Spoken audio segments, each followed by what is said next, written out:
Hey, hey, hey there. Good evening. I'm sorry, lovelies. It's your girl Soulful Torrie, and of course, you know what time it is. It's 8 o'clock straight up, and it is time for the Soulful Experience. We got a real good show for you tonight. I'm telling y'all, we're gonna have a real good time, and I want to thank you all for joining us. But before we get started with the main event, got to give my shout outs, and I got to start off with the one and only who makes it happen for all of us here on the Hilltop Radio Network, as well as the Hilltop Radio Show and the Soulful Experience, Miss Robin Lynn Maven, the mass media maven. Oh, yes, 10 million listeners strong. And of course, can't forget about DJ Sean, creator and founder of the Hilltop Radio Show. Go ahead, King, do your thing. And he's also creator of the Hilltop Radio Network. So again, thank you so much for what you do, DJ Sean, as well, by creating the platform that you have for the artists, for all artists of all genres. Yes, thank you so much for what you've done as well. And how are you tonight? I'm good. Wonderful. I am good. Wonderful. Good. Well, we're going to go ahead on and get started with the main event. I got to do a little introduction, though, for my boy. My boy, I'm telling you, I've been knowing him for a couple of years now. First and foremost, he is a devoted father and husband. Got to put that out there, ladies.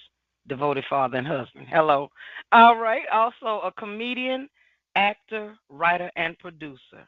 He's a stand-up comedian who has performed from the South to the Midwest in Cleveland, Ohio, and then eventually he moved to Los Angeles, stayed there for a little while, but then quickly rose on the comedy and acting scene by being featured in many national commercials such as Yellow Pages, Black & Decker, Clairol, you name it, while regularly performing at world-famous comedy clubs such as Hollywood Improv, Laugh Factory, and the Comedy Store. But since he's been back in Baton Rouge, he's opened up the C-Bazz School of Comedy. He's been featured in the film Diminishing Values of Love, streaming on Amazon Prime, the Roku channel, and Tubi. And he was also awarded his own residency right here in Baton Rouge at Socially Yours. So tonight I want to introduce to you and present to some of you my very, very special guest, C-Bazz. Wow. Hey, listen, Yes. I am ready. I don't know ready for what, but I am ready. I just ran 3 laps, did some hopped in the swimming pool. Oh my girl, Okay. man. Okay, let's go. Let's do this. Yeah. Hey, great I job ain't come to to you. play. Great job to you. Let me tell you something. I've been Well, doing this thank you, for my dear. 20 some years. And it's some more flowers on top of this. I've been doing this for 20 some years, and I've been doing interviews off and on. I would say probably the last maybe 10 or so of my career and things like that. And that was one of the best introductions I've ever gotten in my entire life. So I thank you so much. And this has blown me away, girl. You not only have me, I'm a fan now. Yeah. I'm telling you, I'm a fan. So it is. Well, thank you. Hell, I'm jealous. I'm jealous. I don't even get a goddamn introduction like that. Shit. Now, come on, now. Hey. All right, so now I think that you should give Sean an introduction. I think you should do a little 30-second quick. I think you should do that. I really do. Yeah, because you're still, girl. Yeah. It's all about you guys. It's all about you, man. It's all about you, man. I get mine. You gotta spread that love, man. I'll get mine from her ass on Thursday night. So yeah, I get it Thursday. There you go. Well, I'll be tuning on Thursday for show too. That's what's up. Yeah. Okay. All righty. Well, I guess. All righty. I had a good time. This was fun for me. I'm good already. Like I needed that. That's what's up. No, bless you, my girl. Bless you. I'm good. I'm calm now. Hello, everyone out there listening. Hello, everyone. Good to be here. Thank you for having me, Tori. I appreciate it. You are welcome. You're welcome. Now, if you don't mind, could you tell everybody, just give everybody a little bit of your background and tell us, how did you come into comedy? Whew. Okay, well, I'm a country boy, man. I'm from a very, very small town. Shout out to Tallulah, Louisiana. I always represent my hometown no matter what. Right. And come from very, very, very small, humble beginnings. I had a super good childhood. Like, I mean, it was like Cosby 2.0, no lie. Like, I was one of those kids, really, really blessed childhood. I never really saw myself really like doing comedy. I was always around it, always a fan of it, always enjoyed it, but I just never thought it was something for me. And I'm full on in college, and I graduate, and I'm working. I got me a nice little call center supervisor job. Like, I'm supervisor. I'm not doing any comedy. And I got around some fools. I got around some people. One of my guys, Van Chu, he's a mentor of mine from then. He got me into comedy. He's been on Comedy View several times with people like Cheryl Underwood, and there's so many other greats. Yeah. And Simply Marvelous was around back in the day, back in Baton Rouge. And, she kind of took me under her wing. Rest in peace, Simply Marvelous. If you guys don't know her, look her up, man. She is one of the legends in comedy that just does not get, I think, the credit that she deserves. But look her up, you see what I'm talking about. Simply Marvelous, play no games. And I just got into it. I took to it. I started off more writing and just kind of acting and just hanging around people, doing stage plays and just cutting up, just having fun. And, I would have people over the years tell me, hey, man, if you take this seriously, you could have a career with this. If you take this seriously, do something. Shout out to Mike Bonner and comedians like Steve Brown, those guys back in the day in Baton Rouge here. And I just kept going. And, I'm thankful because, starting in the stand-up days, this is back in the early 2000s, it was really such a craft, and it still is, of course, but it was really such a unique, special thing. And I never thought it would be something that was literally I could have that was for me, for my years. But where I'm from, everybody clowns. I mean, we're in the South. Everybody cuts up. Everybody clowns. I always say everyone's funny, which is honestly why that's led to the C-Bazz School of Comedy. It's about spreading the joy and the love of comedy. So literally, I see comedy in almost everybody. I do it. I get to do it, but we all have that in us, and it's beautiful to come from the South because it's really rich down here. It's real down here, and and it's authentic. And I think that spews over into my style some, and I've been able to kind of hone it over the years. And now I just be doing my thing, and then I run into like people like my guy that's on the phone with us. I don't want to jump you, but Yeezy's on the phone, and he's took the School of Comedy. He's really taken to a lot of things, and he is killing the game. Very proud of him. And, it's just one of those beautiful things, just not only to do comedy, but also to share it. And that's a blessing. That's what's up. So you talk about your comedic style. How would you describe your comedic style in 5 words or less, if you could? Ooh, that's a good one. Wham, bam, thank you, ma'am. Thank you, ma'am. No, it's that was fine. That was good. I wouldn't even count. That was good. I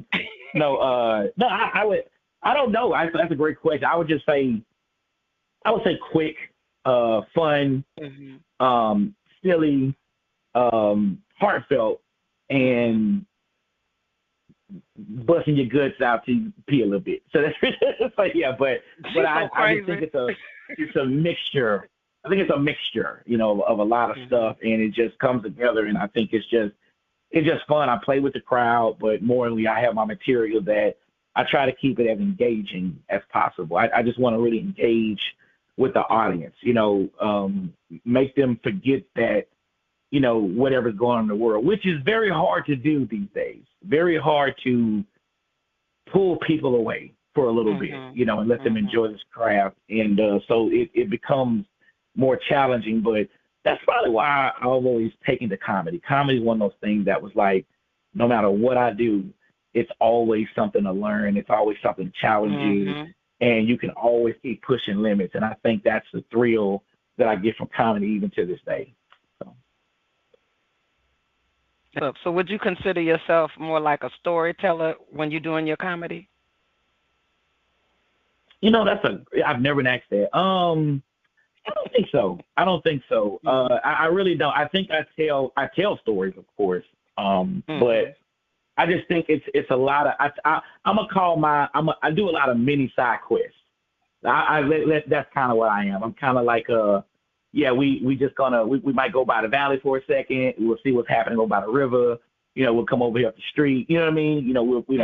We just I like to kind of just take you different places and just kind of jab at you like that and just lead you along, kind of like I was gonna say story, but more so like lead you along a nice walk. I think there's more so of that where you might be walking, it might be sunny, next thing a cloud come out of nowhere, but you still enjoy the smell of the rain, you still enjoy the clouds. You know what I mean? It's just a mixture of just all that I feel like. So yeah. But that's good stuff, girl. You did your homework. Hold on, shoot. Oh yeah, girl, steady. Yeah, steady. Hey, wait, AI, how I help her not study me like? No, I'm just saying. You right. Okay, well, DJ Sean, did you want to add anything and ask any questions?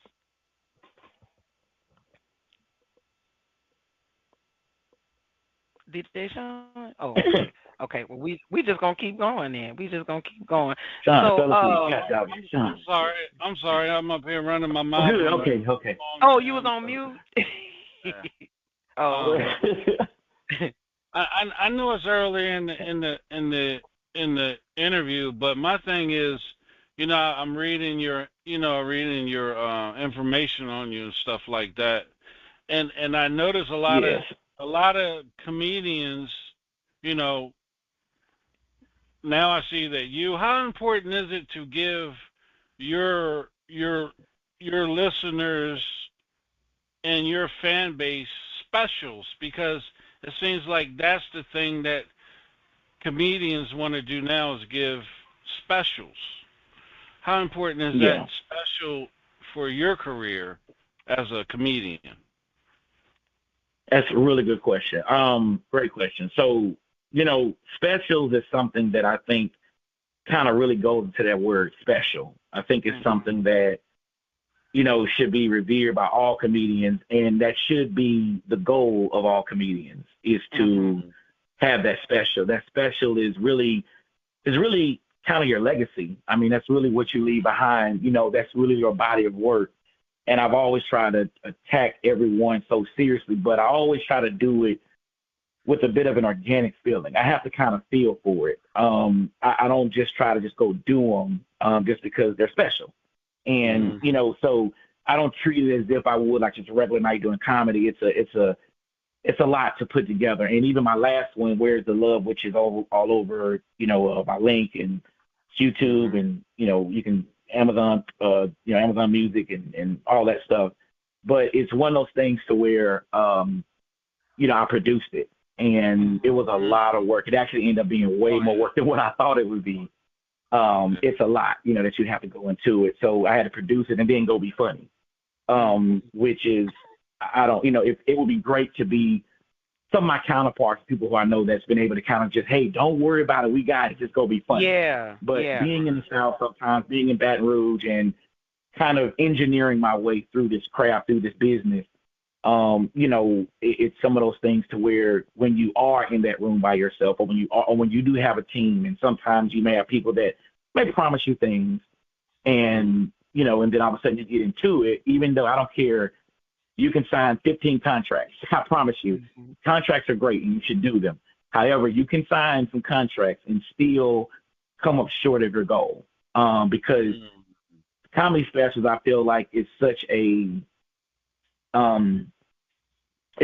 finite thing. It's a very, very finite thing. So, it can easily go wrong. It can easily not go well. But not only that, there's a lot of moving parts that have to happen. So the fact that you're able to get it done, and then of course, obviously, I enjoy selling it. I independently distribute all my stuff. I'm very hands-on with all that stuff. So I'm not necessarily recommending that for other people, but that's just the path that I've done. And it's worked. It's worked for the most part. And of course, you want more. You want more people to see it. You want the world to see it.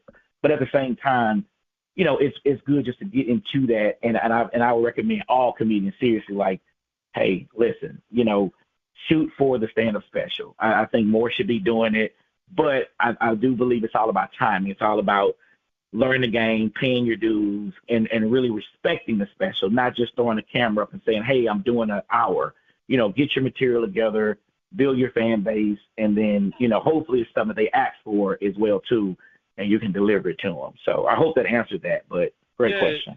Yeah, you really broke it down. Now, another question to that, C-Bazz, with you producing and writing your own specials. Now, you can correct me when I'm getting ready to say, because that's what I want you to do. Does that also open up the doors for you for bigger adventures down the road as a comic? When they find out I your own definitely special, does that open up the doors a little bit more for you? I think so. I mean, and that's what it's really done for. It's done to open doors, but it's also done to just get your stuff out there. So the great thing is that it's funny. It's I released it, I think, last September or something like that, August, September. I can't remember when, and it's performed pretty well. But it's one of those things to where it's crazy because it's like you even though you hear great things, but all you can go off of is the crowd. The people say stuff after, but the crowd was very receptive. The vibe was very good for what I wanted, and it really ended up being very rewarding for me as well, in a different way. It was rewarding in more of a way of I can do it, great, and and it felt good to be able to release it because I was at that moment in my life where I needed to just kind of have a big release. And with comedy, that's really all we're doing up there is really just releasing. We're releasing things that we've held in for a while. We're releasing stuff that needs to happen. We go through stuff just like anybody else. And my mom always used to say, rest the heart, like, better out than in. You know what I mean? So I know that comedians, we're here to create. We're here to create. We're here to give. And I feel like, there is a part of us that a lot of us follow along the TikTok trends and social media trends, but I've always been big on authenticity and being original, and that's still special to me. And so the best way I can do that, to me, is through like a stand-up special and give that to the people, and they can see my style. They can see kind of how I bring it and me having fun. So it's been really rewarding, and it's good. And then of course the great thing is that I can do 5, 6, 7, 8, 9, 10, whatever.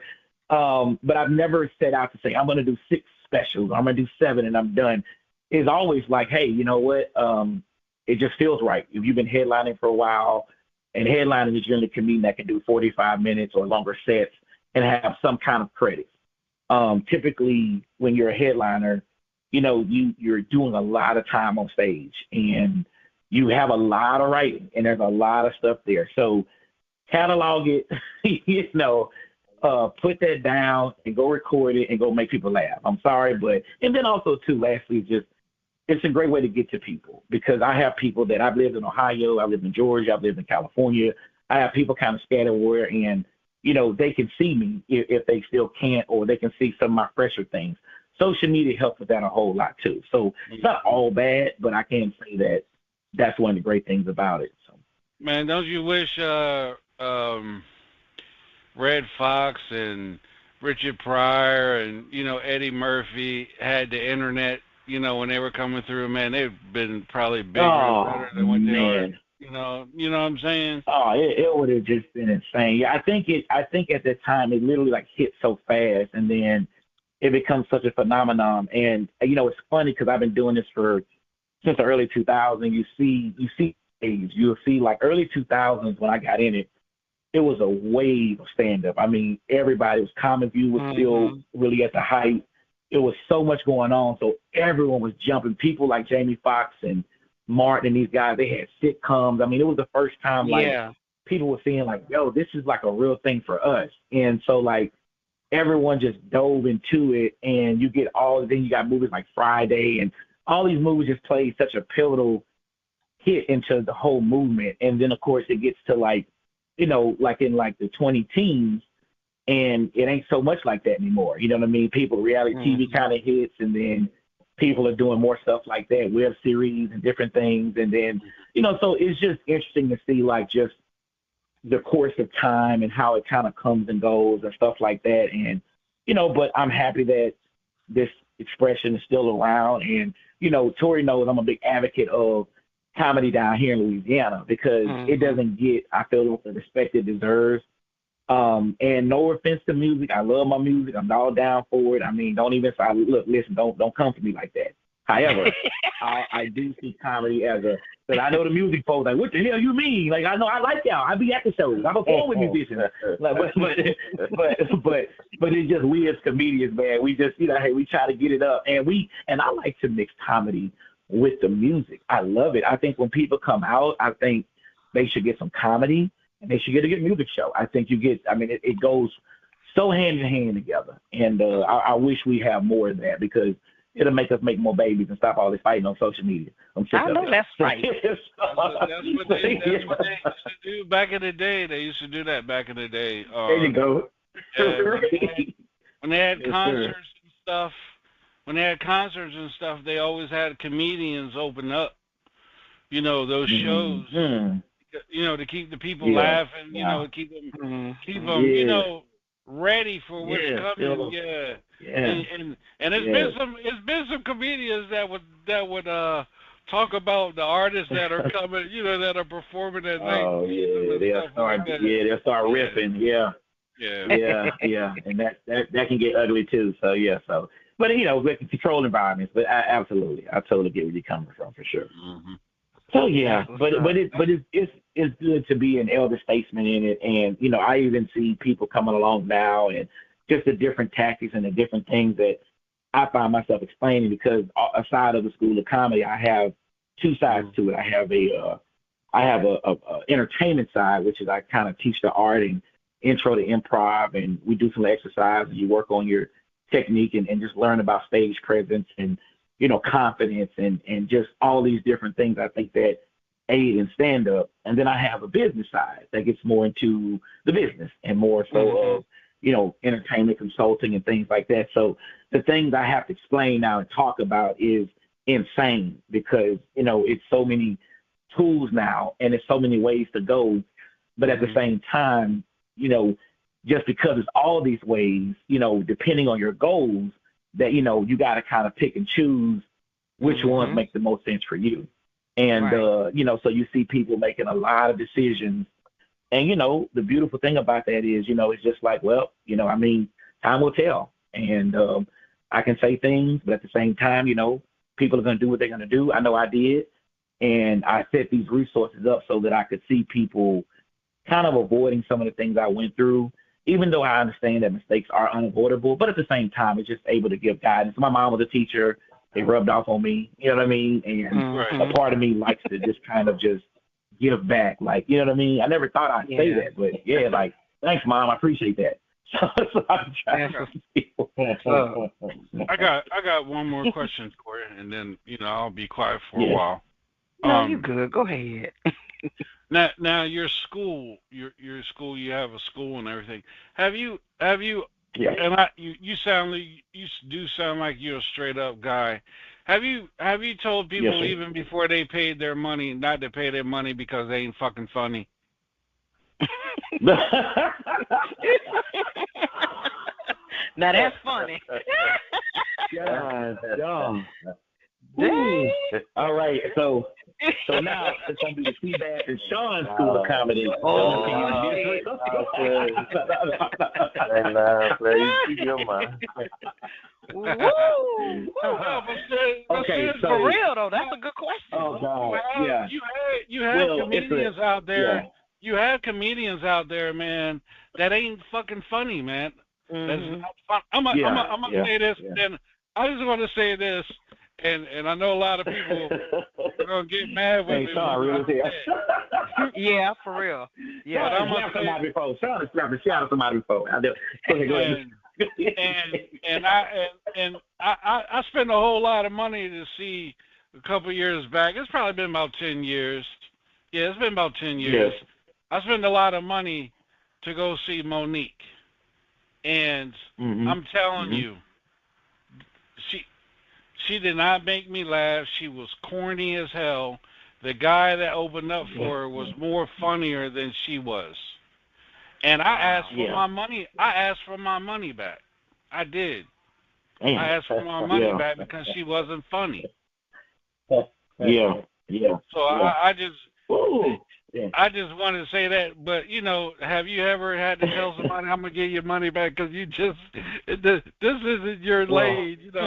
McDonald's, maybe Burger King. Yeah. Yeah. Well, I'll tell you this story. And it's just to sum it up pretty good.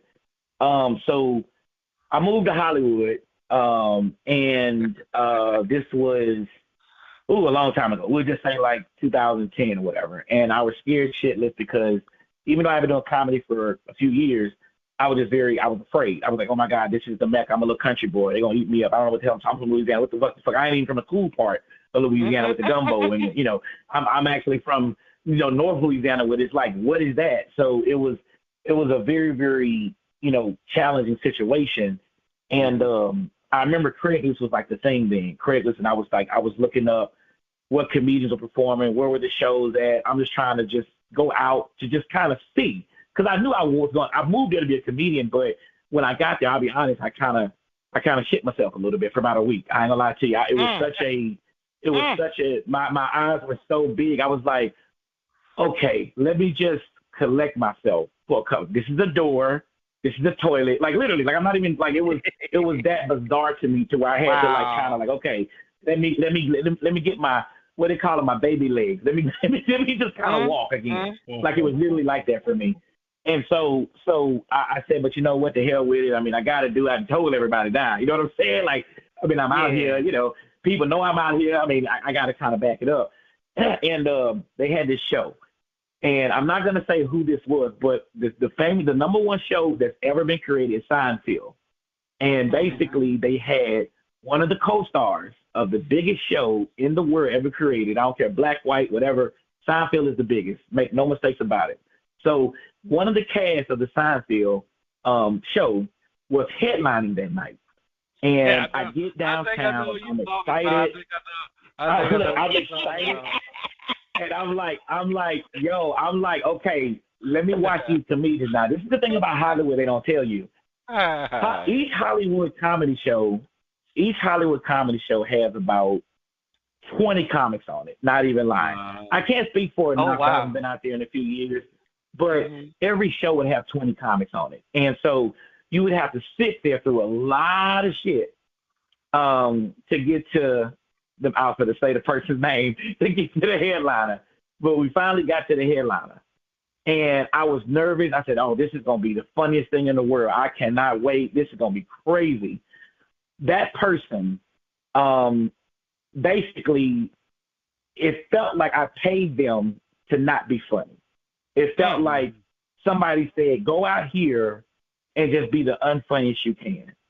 And I learned right then that, unfortunately, being funny is very important. However, it's crazy how it gets overlooked because of politics or because of how they've been positioned in business and they've been given those opportunities. So, but at the same time, when you do comedy, to be a comedian or to even go down a path, you have to love it. Yeah, that's why I offer it as we can do it as a hobby, just to have a little fun with it and try something out to have some yucks and some fun. But also, if you're going to go down that road, you have to really love it because, it gives you just as much as you give it. And there's no comedian, I believe, that's ever made it that didn't love it. Now, I don't mean that they don't love you back. As my man Sean said, but I will say that I left that night a changed person, and I just worked on my craft. So now for me, no one gets turned away because it's all about finding your voice, and no one knows when that'll be. But that's why it's steps to take to where, sometimes people get thrown out there very fast, and sometimes they skip a bunch of steps. But the great thing about it is that the stage never lies. And unfortunately, she lost you as a potential customer, even though it happens, because sometimes comedy can be subjective. But at the same time, she lost the person. And as a comedian, I even bet that she heard that, she'd be like, I would want to make that right. If you love comedy, you would, because you want to make everybody leave feeling good and funny. And there's something, I would say this in stand-up, that I love. And I'm saying it because it's on a level that most comedians are not, okay? And I don't mean to say this, but I just think it needs to be said. When you're a headliner, a real comedian, there's a part of the show, maybe like 25, 30 minutes in, 35 minutes in, where if you're doing your job right, you can hear a pin drop because the crowd is so just taken away by you. And it's a special part there to where the comedian has a responsibility to teach something, to help someone, to build people. And that's such a power that it just comes with time, but it's a power of love. It's a power of really helping and connecting people. And then you kill them with the jokes and you send them home, hopefully with wet sore draws. You know what I mean? That should be the goal of every comedian, because everyone deserves that. Everyone should have that. And it's nothing like being in a room and you got 300 people listening to you and they're just yours. It's a beautiful thing. So I didn't mean to get all deep and philosophical and shit, but goddamn it, you know what? Thank you. I appreciate it. Now, when you mentioned Steinfeld, I thought you were going to talk about, I know. but comedians. It's one of the cast members. Yeah. Yeah, the comedians, but you're right. Some of them get up there and say the wrong damn thing, man, and get blackballed and can't get back on nobody's stage and stuff like that. Yeah. We know that one. We definitely know who that one was. I thought you already had to be headed hose or something. Yeah. Yeah. No, it's comedy is wild, man. Comedy is wild as hell. It really is. It really is, man. That's a good question. Y'all got some great questions. I'm really surprised by y'all questions. I'll be honest with you. I've been on some interviews. They be like, so what you think about comedy and and who you like, and I'm not disrespecting nobody. Please don't say. It's just that you guys know entertainment, comedy. That's pretty cool. So. Well, I did a little research, so I had to be ready for you. I mean, you my boy. I got to show you up right. Yeah, I appreciate that. God damn it, Tori, you just made my Christmas list. You just made my Christmas list. I'm gonna say it on air. You just made. I want you to go to Dollar Tree and pick out 3 strong good items. Yes, and sir. I got you, my girl. All right, 3 good items, Dollar Tree, not Dollar General, Dollar Tree. Let's go. I got you. That's all love right there. That's what's up. And the gas keep going up. I might just get you a half a tank. I might just do that. Ooh, hallelujah. Just how you gift card somebody half a tank for Christmas. I'll take it. I will take it. Yeah. All right. Well, on me. Well, I'm gonna do a little station identification, and I got a little something, a little surprise. I had to bring out the crate on you, C-Bazz. So we're gonna be right back right after this. Your music mix variety right here, WHTP Radio. Charlotte and the Carolinas, hola, worldwide, baby. Your #1 mixed variety station. Oh, yeah. I see you out there. Just cut the rug. What? Don't be scared. Woo! Yeah. I'm out here. They call me Papa Pump, baby. Use your imagination. You better. I tell y'all like the real. I ain't got no job. Nope, baby, I'm super broke. Like I really don't have no car, no place to live. I eat all the kids' snacks. I love it. They yours too. I can't take you out, and I can't pay you for no food. I'm allergic to bills, right? But there's one thing that I can do. One. Yeah. You know what that is, huh? I do love good. What? We do love good, huh? I do love. We do. Good. I was left the phone. I was just walked away. Man. Where you going? I don't know. I don't even know. I'm just walking. I don't know. Where my legs are carrying me. DJ Sean. Ooh, I do love good. That is C-Bazz alter ego Papa Pump. What I do love good. Oh man, yeah, I was going through some stuff here. Yes, Lord. Yes, Lord. He wasn't expecting that. Yeah. I wasn't expecting that one. But he do love good. He do love good. So yeah, so my dog right there.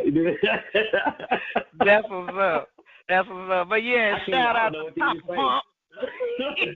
Yeah, appreciate it, man. Papa Pump, you know, the wig is in the closet somewhere over there. Somewhere. Lord, the wig is close by. I ain't got rid of the wig. Let me just say that. Yeah. Boy. When I tell you, man, you got to bring Papa Pump back out. That's all I'm gonna say. I know. I need to, man. Yeah, shout out to Versatile Minds, man. I gotta show them love. They really did help me with that project. It was something that I was just kind of, you know, had in my head for a while, and I was like, man, I was gonna do a skit of it at first, and I just want to do a song. I was like, I've never done a song before, and sometimes entertainment I think is about first, you know. And I was like, let me do this. Let me do it. And I met those brothers, man, Lil Daddy and Sean.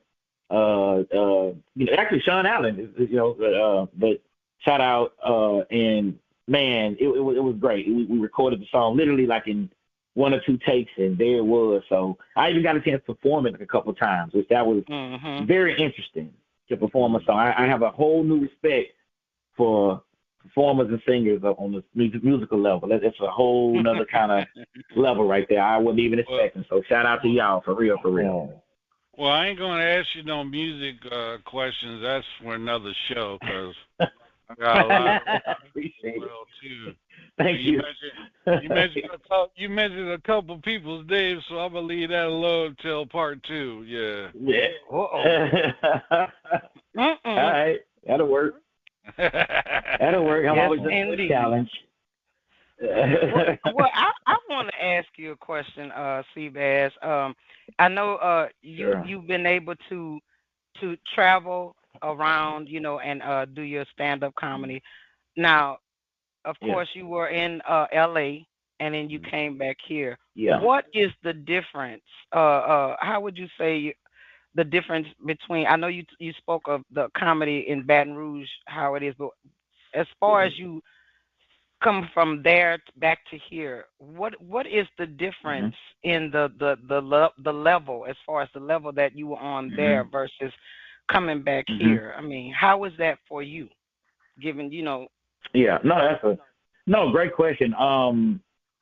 So comedically, you know, LA and other bigger markets I've kind of had to, you know, I've been fortunate to live in. It's almost like comedy is kind of prepared. It's a pretty table. It's kind of set up for you. All you gotta do is kind of pull up to the table and just order and eat your food. You know, in the South, it's like I always call it the Wild Wild West. It's untamed down here, and I think entertainment in some cases is untamed down here. It's not as controlled. Not a bad thing, but it's just saying that here. I'll give you an example. In LA, there's comedy clubs. There's places that are set up and made for comedy. They're made for the comedian. They're designed for the comedian. They're designed for even the patrons to enjoy, which makes comedy very easy. And I think it makes it more enjoyable.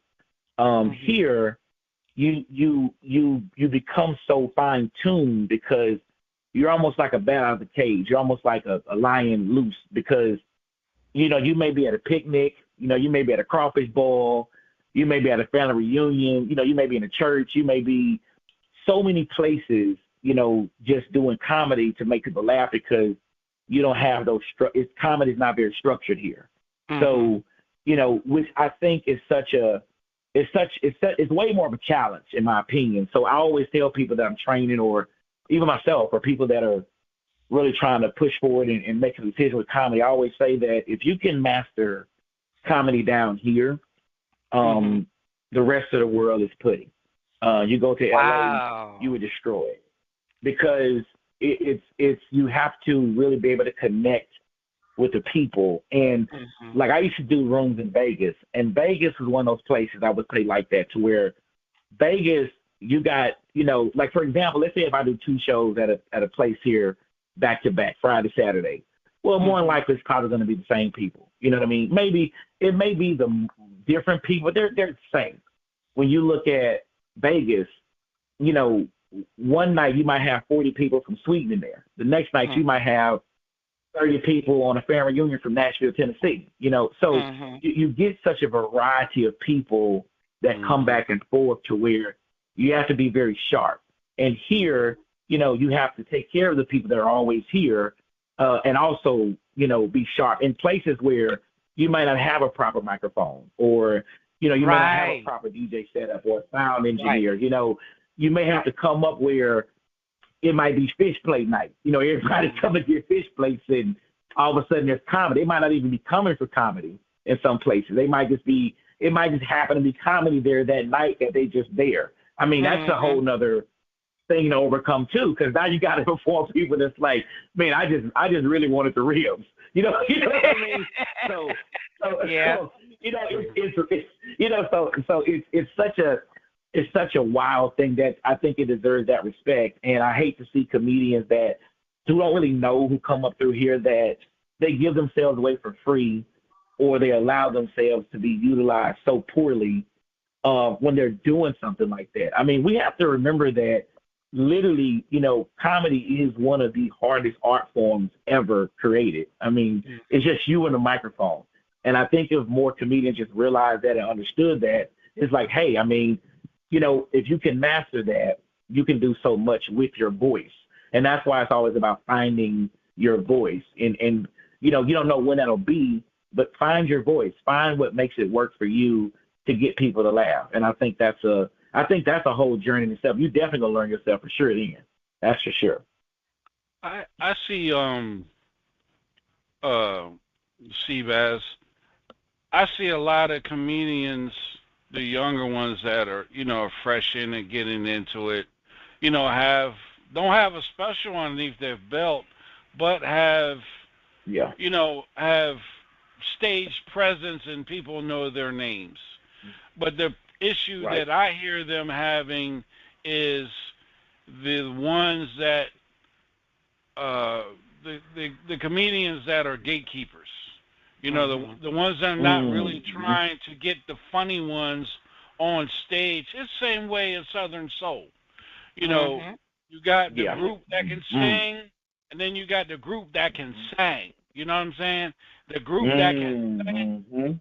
The group that can sing is trying to keep them off the stage because they can sing. They're bringing something to the people and stuff.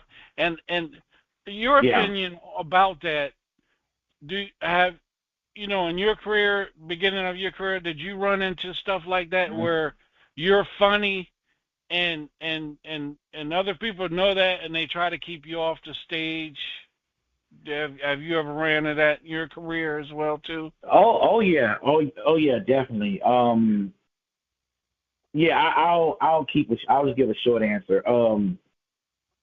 I first-handedly saw Comic View get dismantled like that, to where I don't know if you remember when they went from, it used to just be, one location. Then they decided to say, we're going to go down to Houston, we'll bring it to Miami, we'll bring it to Atlanta, we'll bring it to St. Louis, we'll bring it to all these cities. Yeah. And when they started doing that, they had to rely on people that were trying to get their people on, their cousins on, their family on. And it became such a very bad situation to where, that's one of the reasons why I kind of turned my back on Hollywood in some ways. Not to say that I hate Hollywood. I appreciate everything that it's given me, but it was one of those things where I didn't let Hollywood change me. I felt like I kind of changed it while I was there. And when I left, I wanted to bring a piece of it with me to share, because there are some things that get right, but at the same time, there's some really bad things I think that they get, very wrong. That's with any system, you know what I mean? I mean, it just didn't really fit, for me, because I saw those things. And so now I'm all about the organic build, the organic people, that can really follow you, lean on them, trust them, even do things for them, because you need that fan base so bad because, you know, these club owners, they have their pickers and choosers. You have so much in the business, but I think that's why it's important to create constantly, meaning when you can put your brand out there, your logo, you're creating, you're not just doing, you know, the popular TikTok, or you're not just doing the popular trend. You're actually kind of building towards something that's yours that nobody can take. And I think that's beautiful for it. It's not the quick one, but at the same time, it's going to be yours. They can't take it from you, and then you can create, but you have to create, not fall into the lull of, you know, oh, well, this is the trend now. This is what that trend should be. It should be, no, it should be like, this is kind of what I feel to create that I want to give. And I think if people leaned on that, it would get you so much further, and you would have so much more satisfaction, because I always tell people that's in my school I'm working with, hey, you know, you're supposed to be having some fun a little bit. You know what I mean? Like, it should be fun some.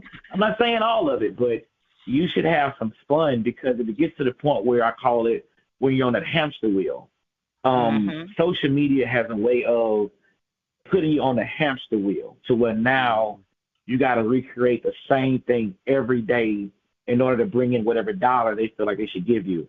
And I just don't think that's okay. I really never felt like that about my talent.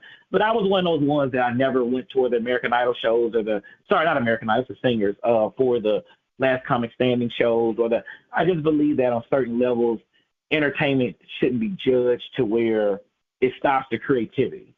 Right. And I just feel like you should always stay strong to your creative side. And I don't want to be judged by that. I want to be judged by my work. I want to be judged by what the crowd, the people say to me after, which I can tell you, there's two sides for every comedian after a show. You know, it's either, oh, you were so funny, I want to take a picture with you, or, hey, can you hold my camera and take a picture of me and the funny comedian? You know, so I've been there before too. Damn. Yeah, I mean, people, they don't say that in those words most of the time, but if they giving you the camera to take a picture, I mean, that is pretty self-explanatory. You didn't impress them. Yeah. Right. They just want you to be like, so now you become a photographer. You know what I mean? Real talk. I mean, it happens. And but you have to respect this game, because, if you're doing it right, it'll let you know. And like Sean, people will let you know too. And I think that's one of the most beautiful things, because as comedians, I want to say this to all my comedians that's listening, or people that want to listen to it, you don't have to keep proving yourself to people all the time either. Once you know that you have built yourself, you don't need everybody to always love on you. I mean, I'm not going to tap dance for you. I'm sorry. I would even think some people, you could grow a tail out your ass and some wings, and they'd be like, yeah, you know what? That's cool. But, I mean, wings are wings. You know what I mean? Like, wings, you can fly. It's hey, you know what? Little flight, it's cool. Because you're going to always try to be proving something to somebody, and that's just not fair to you, and they can do the work. They can Google, they can buy the ticket, they can support it, or they can even be honest and say, look, I don't think you need to be doing this. You know what I mean? So it's one of those things to where it's a tough business, but at the same time, you got to know what your end game is. What is going to be enough for you? Okay. Is it doing 1,000 shows? Is it whatever? I mean, there's so many facets to that side of it, but you got to know what's the stopping point for you, because you'll run yourself ragged, and you'll be in the insane hospital. I heard about people that go to the same hospital sometimes. So you're on the phone with them. So it drove me crazy before. The business parts of it, not all of the parts of it. So you have to really understand that you're one person, and you keep doing the best you can. But just stay true to who you are, and I think you'll be fine with it. I don't know. This might not be a question, but do you think, now you made a key point about how the comedy at one time was already structured at one place where everybody went to that place, and I think at one time, like I said, when I was in the DC area, I did a lot of shows, and I brought a lot of comedians, and from other states and stuff, and because I was showcasing other comedians, because your home comedians are home. They're getting their shine. You know what I'm saying? I wasn't being disrespectful to the home, but these other, and mainly they were mainly females that I was bringing in that really wasn't getting their just due or their shine, and we and that's how I started bringing them in and having them hosting the shows, because like I said, because the older folks were coming out, because at the time out, I was bringing in the stylistics, Blue Magic, the older, the older, the 60s and 70s groups, and I remember as a kid, when my uncle used to go and do Richard Pryor stand up, you know what I'm saying? It was a lot of the older people in the crowds and stuff, and I said, I want to bring that excitement back. Do you think, BET, even before BET started, if you remember, C-Bazz, USA Network was the first network that started advertising comedians on TV, on cable TV. Yeah, you're totally right. You're totally right. Yeah. Before HBO came in, it was on USA. Do you think they got away from, some of the comedians today are, they think they know everything. I'm not going to say any names, but, do you think things that were already structured, do you think that, like the Def Comedy Jam, that got away from you guys? Comic View, BET's BET had like 3 or 4 of them that used to come on TV, Comedy Central and stuff. They used to have a mess of, on Fridays and Saturdays, you could pretty much go to, late night and just see comedians. Do you think the networks and stuff got away from that because of the gatekeepers? They were showcasing a lot of the young talent that was coming up. Yeah. I mean, no, that's a really, really. No, I mean it's a really big question. I mean, I don't I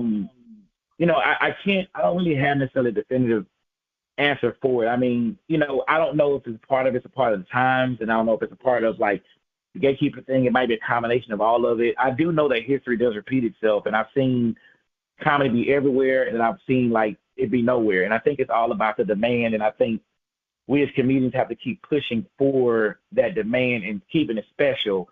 I remember during the COVID period where you had a lot of comedians jumping on social media, and they were just doing comedy sets, for people. And they were doing them for free. They were just putting their content out there. And I was big against it. I was like, no, I'm good. And they were like, why? And I'm like, well, do you see Dave Chappelle giving his comedy away for free? Do you see Kevin Hart giving comedy away for free? Do you see even when they do the verses, I'm like, when they first started verses, Jill Scott would push a button and let you hear the song. You know what I mean? Erykah Badu would play the button. They wouldn't full out outfits and singing until the sponsor came into it, until the money came into it, and it was respected on a platform. Because if they were just sitting there just singing, then there's no value there. And I think that we have gotten away from just not building value. And think about it. Imagine if Eddie Murphy every day was on social media, every day talking.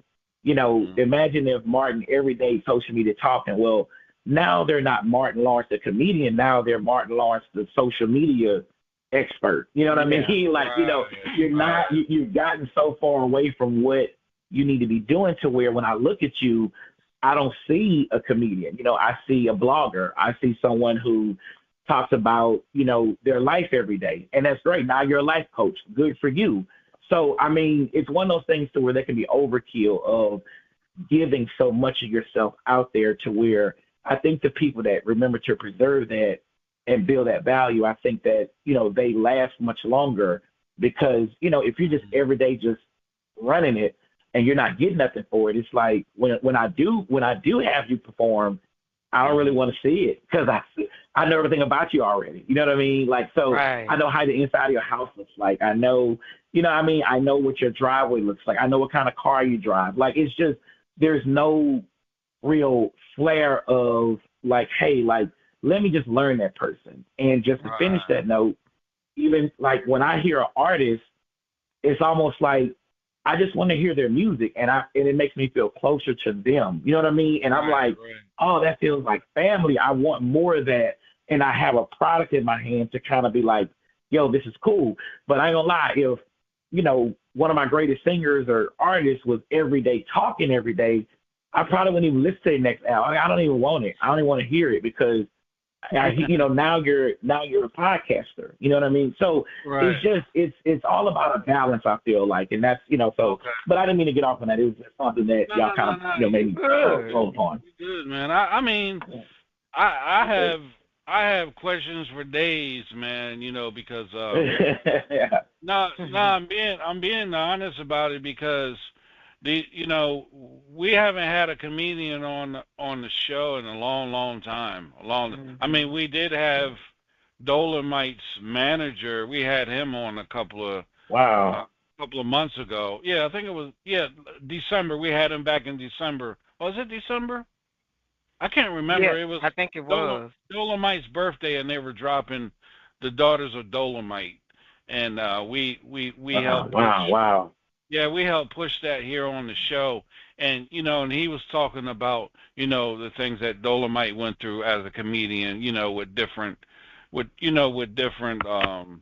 comedians and things like that, the tough road that he went down through, and you guys are similar to the R&B, the hip hop artists and stuff too, because you guys got a tough road, and you guys got tough. Tough crowd as well too. And the question I want to ask, and for the other young man that's on with us too, Easy Bake.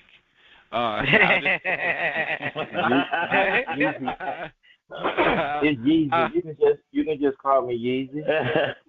I just messing with you, Yeezy. I know. I'm trying to be a comedian my damn self. You know what I'm saying? He got in school. I'm trying to go to school. I'm trying to have a different craft now. Let me stop. He'll coach you up right, man, because that's what he did me. He helped me out a lot. When I took his school. Right. I went to his school of commerce. Yes. So what do you guys do when you have a tough crowd and you got those motherfucking hecklers? Yeah. You know what I'm saying? How do you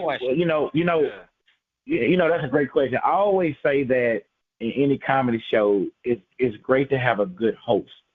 Mm-hmm. The host, and they're supposed to kind of set those some parameters, some rules in place, some boundaries in place. It's just a professional thing to do because sometimes, it's funny. I'll do a show, and Torrie's even seen this because I've had Torrie perform at my residency sometimes. Those some cool sets and awesome shows. And, I would ask at the end of my set or before the end of my set, I would say, hey, by show of hands, who's all first time in this coming to a comedy show?